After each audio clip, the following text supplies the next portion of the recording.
Hello আমার দুষ্ট প্রিয় মিষ্টি বন্ধুরা, তোমরা সকলে কেমন আছো? বন্ধুরা, তোমাদের জন্য নতুন একটি গল্প নিয়ে চলে আসছি। বন্ধুরা, তোমরা আমাকে যে পরিমাণ সাপোর্ট করেছো সেটা বলার মতো ভাষা নেই আমার কাছে।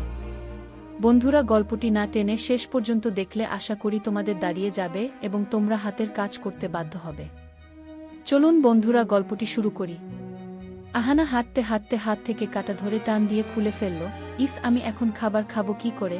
ডান হাতেই কাঁটা ঢুকতে গেল। 2-3 বছর পর ভালো খাবার খাবো, আর সেদিনই হাতে কাঁটা ঢুকতে গেল। ফুটা কপাল আমার। সব হয়েছে বেয়াদবটার জন্য।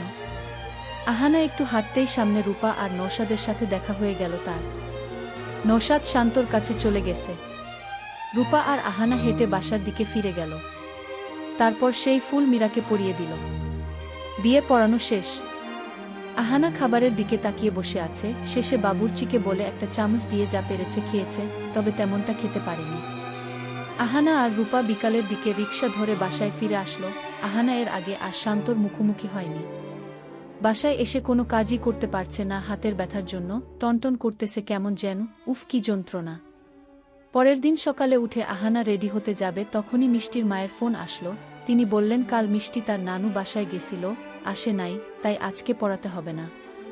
আহানা ঠিক আছে বলে ফোন রেখে দিল। আবার গিয়ে একটু শুতেই ঘুমিয়ে পড়ল সে। কিরে ভাই, তুই এমন উদাস হয়ে আছিস কেন? কি হয়েছে তোর? না, কিছু না। রূপা বলল আজ আহানা আসে নাই ভার্সিটিতে। আমি আহানার কথা জিজ্ঞেস করছি তোকে নওশাদ? না, ভাবলাম হয়তো ওকে মিস করতেছিস। না, আমি ওকে মিস কেন করব? ওর প্রতি কোনো ইন্টারেস্ট নেই আমার। ইসরে, দুপুর 1টা বেজে গেল। আমি এতক্ষণ ঘুমালাম, ভার্সিটিতেও যেতে পারিনি। ধুর। আহানা তাড়াতাড়ি উঠে গিয়ে রেডি হয়ে বেরিয়ে পড়ল। টিউশনি করাতেও যেতে হবে। হেঁটে যাচ্ছে আহানা। ভার্সিটির পিছনের রোড দিয়ে যাওয়া সহজ বলে আগে ভার্সিটিতে আসলো আহানা। এখন তো 2টা বাজে মনে হয়। 3টা বাজতে 1 ঘন্টা বাকি। আহানা ভার্সিটির ক্যাম্পাসে দাঁড়িয়ে ক্লাসরুমের দিকে একবার তাকালো, রূপা আছে কিনা দেখার জন্য।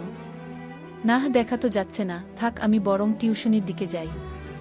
আহানা টিউশনির দিকে গেল। কিছু দূর যেতেই শান্তর মুখোমুখি হলো সে। শান্ত চুপচাপ দাঁড়িয়ে তাকিয়ে আছে ওর দিকে। আজ ভার্সিটিতে আসলে না কেন? আপনার কি তাতে? আহানা চলে যেতে নিতেই শান্ত ওর হাত মুঠো করে ধরে টান দিল। কি? হাত ছাড়ুন, এটা কোনো ধরনের বেয়াদবি? কথায় কথায় আমার হাত ধরেন কেন? শান্ত আহানার হাত টেনে ধরে ওকে কাছে নিয়ে আসলো। আহানা এদিক ওদিক তাকিয়ে বলল ছাড়ুন আমার হাত, ছাড়ুন। এমন করতেছেন কেন? শান্ত তার আরেক হাত উঁচু করে ধরল আহানার সামনে, তার হাতে কানের দুলগুলো যেগুলো আহানা বিক্রি করে দিয়েছিল। আহানা অবাক চোখে কানের দুলের দিকে তাকিয়ে আছে। এই দুলটা তোমার না? আমার দুল আপনি পেলেন কই? নিবে না কি? আহানা হাত বাড়িয়ে ধরতে যেতেই শান্ত তার হাতটা সরিয়ে পকেটে ঢুকিয়ে ফেলল। কি হলো, দিন আমার দুল। 20 টাকা দিতে হবে, তাহলে দিব। আহানা কাপা কাপা গলায় বলল এরকম করেন কেন? আমার দুল আমাকে দিন। কেন? তুমি তো হারিয়ে ফেলছিলে, তো আমি যখন পেয়েছি তখন এটা নেওয়ার সময় তোমার উচিত আমাকে টাকা দেওয়া হাদিয়া হিসেবে। আহানার চোখে পানি এসে গেল। শান্তর হাতটা ছাড়ানোর জন্য হাত মুচড়াতে লাগলো সে। কি হলো বলো, নিবা নাকি নিবা না? নিতে হলে 20 টাকা দিতে হবে। থাক, আপনি রেখে দেন, লাগবে না আমার। আহানা তার হাতটা ছাড়িয়ে পিছিয়ে গেল। তারপর চলে যেতে নিতেই শান্ত বলে উঠল 20 টাকা নেই তোমার কাছে তোমার হারিয়ে যাওয়া দুল কেনার জন্য? না থাক, লাগবে না আমার। কথাটা বলে আহানা হেঁটে চলে গেল। শান্ত দুলটা মুঠো করে ধরে দাঁড়িয়ে আছে সেখানে। আহানা ভাবতেছে শান্ত পেল কই আমার দুলটা? ওটা তো আমি বিক্রি করে দিয়েছিলাম। আহানা বাসায় ফিরে বুঝার চেষ্টা করেই যাচ্ছে শান্ত দুলটা পেল কই। ঘর ঝাড়ু দিতেছে সে, হঠাৎ একটা পোকা দেখল সে, সম্ভবত চালা হবে। আহানা ভয়ে পিছনে গিয়েই দুম করে দরজার সাথে একটা বাড়ি খেল কপালে।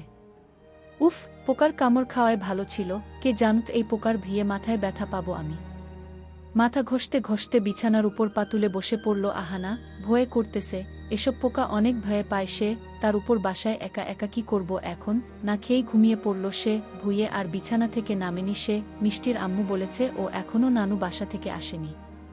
পরের দিন রেডি হয়ে ভার্সিটিতে এসে বেশ ব্যস্ত সময় কাটছে আহানা। রূপা একটা অ্যাসাইনমেন্ট ধরিয়ে দিছে, ও কাল রাতে করতে পারেনি। আহানা সেটাই করতেছে। চল, কাজ শেষ, এবার ক্যাম্পাসে ঘুরব। 1 মিনিট, তোর কপালে এটা কিসের দাগ? লাল লাল। নাহ, কিছু না, রম লেগেছে মনে হয়। ওহ, চল যাই। রূপা আহানার হাত ধরে টেনে নিয়ে গেল ক্যাম্পাসের দিকে। তোর অ্যাসাইনমেন্ট করে দিয়েছি আমি।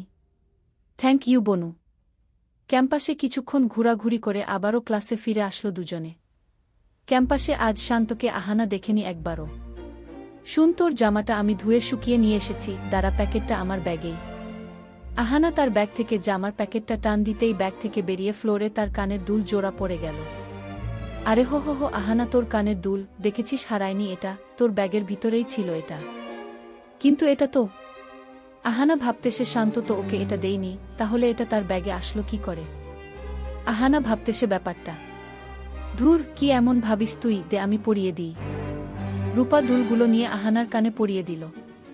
দেখ কেমন চকচক করতেছে তোর কান খালি মানায় না একদম। ভার্সিটিতে থেকে বের হওয়ার সময় শান্ত আহানাকে দেখে মুচকি হাসল ওর কানে দুলটা দেখে, তারপর আবার আরেক দিকে মন দিল। আহানা শান্তর দিকে তাকাতে তাকাতে চলে যাচ্ছে টিউশনির দিকে। গুনে গুনে কদম ফেলতেছে আহানা, প্রতিদিন 2-3 কদম হাঁটার পর শান্ত সামনে এসে দাঁড়ায়। 2-1-2-2-2-3। সামনে শান্ত দাঁড়িয়ে আছে, তবে চোখ আহানার দিকে থাকলেও মন ফোনে, কার সাথে যেন কথা বলতেছে সে। হুম বাবা, আমি ব্যাংক থেকে টাকা তুলেছি। হুম, ওকে ডান। আহানা রোবটের মতো দাঁড়িয়ে আছে শান্তর দিকে তাকিয়ে। শান্ত আহানাকে পেরিয়ে চলে যাচ্ছিল, হঠাৎ থেমে গিয়ে পিছিয়ে আবার আহানার সামনে এসে দাঁড়িয়ে পড়ল।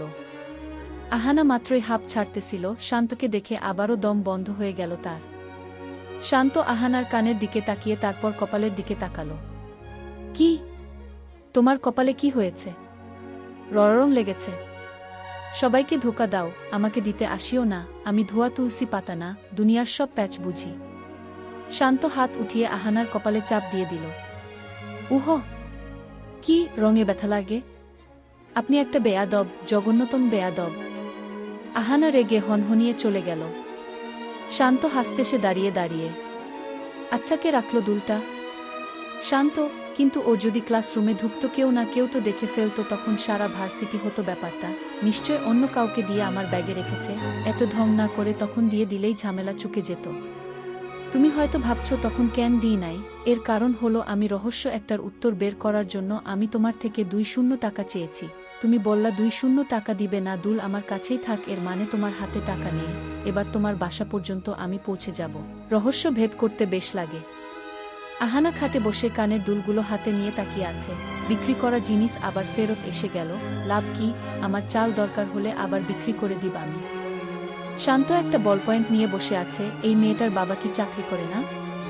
মেয়ের একটা কানের দুল কেনার সামর্থ্য ও তার নেই, মেয়েকে এতগুলো টিউশনি করে টাকা ইনকাম করতে হয়। ধুর, আমিও না কার জন্য এত ভাবতেছি, যে কিনা আমাকে চর মেরেছিল। উফ, শান্ত এসব ভাবা বাদ দে। আহানা দাঁত কেলিয়ে বসে আছে। পিউর মায়ের একটা রেসিপি আজ সে ফলো করেছে, কাঁচামরিচ বেটে পেঁয়াজ দিয়ে মেখে ভাজবে, তারপর সেটা 2 দিন ধরে খাবে। এটা ভেবে তার মন আজ খুশির আলমারি হয়ে আছে। পেঁয়াজকে কেটে কুচি কুচি করে কাঁচামরিচ বেটে সেটার সাথে মিশিয়ে বসে রইল। পিউর মাকে দেখলাম সাথে রসুনও দিচ্ছিল, এখন আমি রসুন পাবো কই? আহানা সারা বাসা তন্ন করে খুঁজে খাটের নিচ থেকে রসুনের একটা কোয়া পেয়ে লাফাতে লাফাতে রান্নাঘরে গিয়ে সেটা কুচি কুচি করে কাটল, তারপর মেখে নিল। পিউর মা তো তেল দিয়ে ভেজেছিল, আমি তেল দিয়ে ভাজবো? না না, তেল শেষ দেওয়া ঠিক না। আচ্ছা, একটুখানি তেল দিই। তেল দিয়ে না ভাজলে গন্ধ আসবে, ঝাঁঝ ও আসবে, পরে পানি খেয়েই পেট পুরাতে হবে। তেল একটু দিয়ে ভেজে 2 ভাগ করে নিল সে। 1 ভাগ কালকের জন্য রেখে বাকিটা নিয়ে বসল। খেতে ঝাল তবে বেশ লেগেছে, রোজ রোজ একই খাবারের চেয়ে এটা বেটার। পরের দিন আবার ভোরে রেডি হয়ে ছুটল আহানা, গন্তব্য মিষ্টিদের বাসা। ওদের বাসায় এসে লিফটে উঠে ভাবতে লাগলো ওই বাদরটার সাথে যেন দেখা না হয়। লিফট থেকে বেরিয়ে এদিক ওদিক তাকিয়ে এগোনোর জন্য 1 পা রাখতেই শান্ত সামনে এসে পড়ল, পরনে জগিং স্যুট। শান্ত আহানাকে না চেনার ভান করে চলে গেল। ওমা, এই ছেলেটার মাঝে মাঝে কি হয় কে জানে। আহানা ব্রুকুচকে তাকিয়ে শান্তর চলে যাওয়া দেখতে সে